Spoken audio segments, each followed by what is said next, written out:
అందరికీ నమస్కారం. ఇవాళ మనతో సీనియర్ అడ్వకేట్ కళానిధి సంజీవ్ కుమార్ గారు మనతో ఉన్నారు. ఇవాళ మార్నింగ్ జగన్ గారి క్యాంప్ ఆఫీస్ ని కూల్ చేయడం జరిగింది. ఒకసారి దాని గురించి సంజీవ్ కుమార్ గారి అనాలిసిస్ ఏంటో వారిని తెలుసుకుందాం.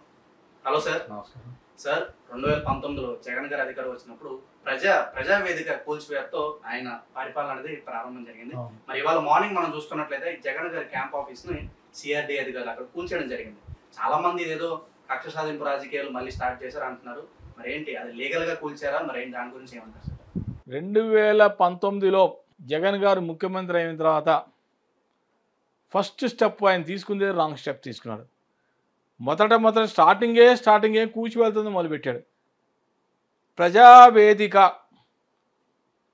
అప్పటి ముఖ్యమంత్రి 2014లో నారా చంద్రబాబు నాయుడు గారు ఒక బ్రహ్మాండంగా కట్టారు. 10 కోట్లు పెట్టి కట్టాడు. ప్రజావేదిక అంటే ఏదన్నా ఒక కాన్ఫరెన్స్ లాగా మీటింగ్స్ పెట్టుకోవడానికి కానీ అందరికీ అందుబాటులో ఉండాలని చెప్పి ఒక సెంటర్ లాగా పెట్టాడు. అది చాలా మంచి వేదికలాగా కట్టాడు. అది ప్రజావేదిక.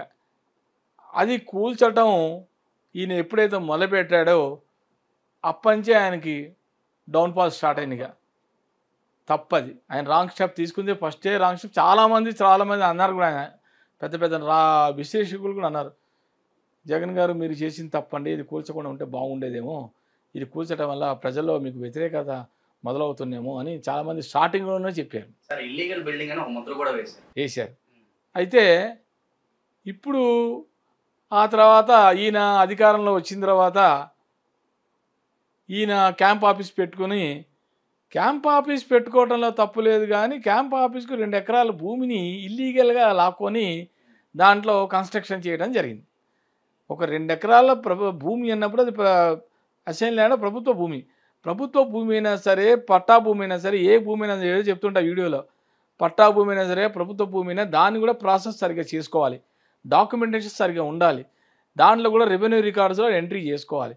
ఈ 2 ఎకరాల భూమి ఇది ప్రజా ఆఫీస్ కోసం కడుతున్నాము, ఒక జియో లాగా పాస్ చేసుకొని రికార్డ్స్ లాగా తయారు చేసి ఉంటే ఇది వైఎస్ఆర్పి ప్రాపర్టీ అని చెప్పి పొలిటికల్ పార్టీ కోసం కట్టిన అని రికార్డ్ లాగా చేసుకుని కొన్నట్టుగా చూపించి ఉంటే వేరేగా ఉండేది. అలా చేసుకోలే. 2019లో ఆయన అధికారంలో వచ్చిన తర్వాత దీని గురించి ఎవరిని దగ్గరికి రానిచ్చేవాడు కాదు. ఆ ఏరియాలో పోలీసు ఎక్కువ, ఎవరికైనా భయమే కదా, అక్కడికి వెళ్ళాలంటే ధైర్యం చాలదు. సరే, ఇప్పుడు ఏమైపోయింది, ఇది పెద్ద హాట్ టాపిక్ అయిపోయింది. ఇప్పుడు మళ్ళీ కూటమి వచ్చిన తర్వాత మరి జనరల్గా కొత్త సీఎం అయిన తర్వాత అన్ని తవ్వుతాడు కదా. ఎప్పుడైనా గుర్తుపెట్టుకోండి, ఇప్పుడు ఈ సీఎం 5 ఏళ్ళ తర్వాత నెక్స్ట్ సీఎం జగన్ వచ్చాక మళ్ళీ ఈ 5 ఏళ్ళ సీఎం ఏం చేసినా మళ్ళీ వాళ్ళు తవ్వుతారు. ఎన్ని జీవోలు పాస్ చేశాడు, ఏ జీవోలు ఎంత కరెక్ట్ చేశాడు, ఎన్ని రాంగ్ చేశాడు మళ్ళీ వాళ్ళు తవ్వుతారు. అది కామన్, అది ఎవరైనా చేసే కామన్ అది. ఇప్పుడు ఏమైంది, మొత్తం మళ్ళీ ఈయన స్టార్ట్ చేశాడు. ఫస్ట్ స్టెప్ ఏం చేశాడు ఈయన, ఈ యొక్క వీళ్ళు కట్టిన ఆఫీసు, వైఎస్ఆర్పీ ఆఫీసు, క్యాంప్ ఆఫీసుని డిమాలిష్ చేయడం మొదలైంది. 3-4 బుల్డో ప్రొక్లెన్స్ తీసుకొచ్చారు, కూలగొట్టడం టీవీలో కూడా మనం అందరం క్లారిటీగా చూసాం. ఎందుకు కూలగొట్టారు, అవి ఇల్లీగల్గా ఉన్నాయి. ఇల్లీగల్గా ఉంటే మరి ప్రజా ధనం కదా, ప్రజలది కదా, అది ప్రజలది భూములు ఉన్నప్పుడు నువ్వు అలా చేయకూడదు కదా, ప్రాపర్గా చేసుకోవాలి కదా. మరి నువ్వు 5 ఏళ్ళు అధికారులు ఉన్నప్పుడు దానికి తెలియదు, నీకు ఎంత జాగ్రత్త చేసుకోవాలి, ఎంత డిప్లొమా, రేపొద్దు మా గవర్నమెంట్ ఉంటుందో ఉండదు. వీళ్ళకి ఏమైందంటే ఓవర్ కాన్ఫిడెన్స్ అయిపోయింది. నెక్స్ట్ ఇప్పుడు 151 ఎమ్మెల్యేలు రాగానే ఆయన ఏమైపోయినా, నాకు ప్రజలు నన్ను పట్టం కట్టారు, నెక్స్ట్ టైం కూడా నేనే వస్తాను, వై నాట్ 175 పైన ఆయన ఆ కాన్సెప్ట్లో ఆయన పోయాడు. కానీ వై నాట్ 175 పైన జోక్గా సీరియస్గా అన్నాడా జోక్గా అన్నాడా ఎవరికి తెలియదు. అది మరి అంత కాన్ఫిడెన్స్గా ఎందుకన్నా నాకైతే అర్థం కాలే. సో మొత్తానికి ఏదైతే అయింది, ఆయన బిడ్స్ కొట్టినది అనుకున్నాడు పాపం ఆయన. కాకపోతే బటన్ నొక్కాడు, కానీ బటన్ నొక్కిన తర్వాత ఆయనకున్న ఎమ్మెల్యేలకి సరిగ్గా చెప్పలే ఆయన. ఈయన ప్రాపర్ గైడెన్స్ ఇవ్వలేదు అనుకుంటా, ఏమో నాకు తెలియదు. కానీ గైడెన్స్ ఇచ్చి నేను బటన్ నొక్కుతున్నా, ఇది ప్రజలకు వెళ్తుందా, దీని గురించి ప్రజలు ఏమనుకుంటున్నారని ఈ అవేర్నెస్ తీసుకోవాలి. వీళ్ళ ఎమ్మెల్యే అందరూ గైడెన్స్ ఇవ్వాలి. వాళ్ళు ఇవ్వలే. ఈయన పక్కన ఉన్న 40 మంది లీగల్ అడ్వైజర్ ఎంత ఉన్నారు, వీళ్ళంతా అడ్వైజర్స్. మరి వీళ్ళంతా ఏం చేస్తున్నారు? పోనీ వీళ్ళన్నా వెళ్ళి రిపోర్ట్ తీసుకురావాలి కదా. ఈ బటన్ నొక్కడంలో ప్రజలకు వెళ్తున్నా, రీచ్ అవుతున్నా లేదా, దీని గురించి తిట్టుకుంటున్నారా, పొగుడుతున్నారా, మంచా చెడా? పాపం ఈయన ఏదో నొక్కేస్తున్నాడు, 200 లక్షలు 200 కోట్లు 20 కోట్లు ఎంతో నొక్కుతున్నాడు, బటన్ నొక్కాడు వేసాడు.